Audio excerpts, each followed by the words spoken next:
Paradise Lost by John Milton. Good fights evil on an epic scale.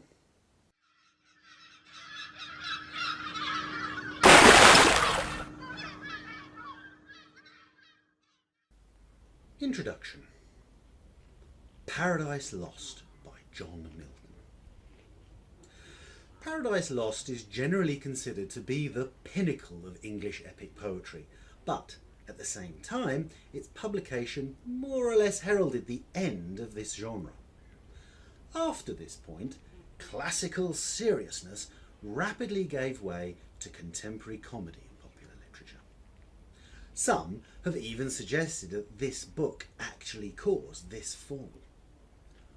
What author would be brave enough to try and outdo this masterful work from Milton? This said, it cannot be claimed that the book is a work of perfection. The original text is full of odd omissions and grammatical hiccups. Perhaps these were intended by Milton just like the imperfections in a Persian rug. Or perhaps they are simply the result of his blindness, which meant that he had to dictate it to others to write down for him. It is a bizarre thought that he never actually saw a single word of his own masterwork written down. No, this is quite clearly not about perfection. The name itself tells us this. What can be perfect once paradise has been lost?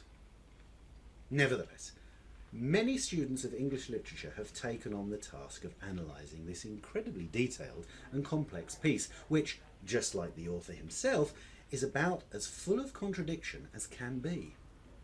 Indeed, some people have dedicated a lifetime of study to perfecting their understanding and appreciation of it. Academics have filled whole books with analysis and discussion of the poem as a metaphor for Milton's own opinions on science, religion, politics and society. This is not why I chose it for the Wanderer channel. For me, the most rewarding way to approach this poem is not through detailed analysis, but with an open mind.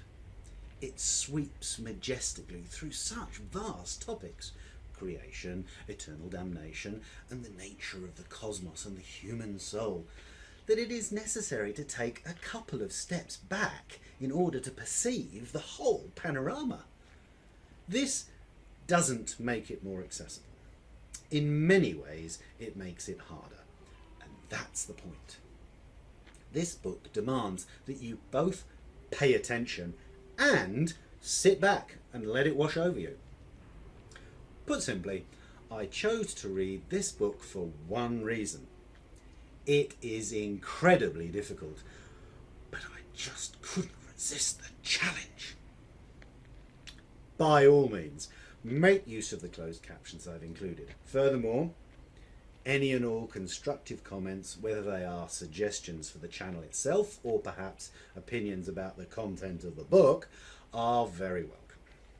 It is going to be a wild ride for us all, but there shall be plenty of stops along the way to catch our breath, so hang on tight and have fun.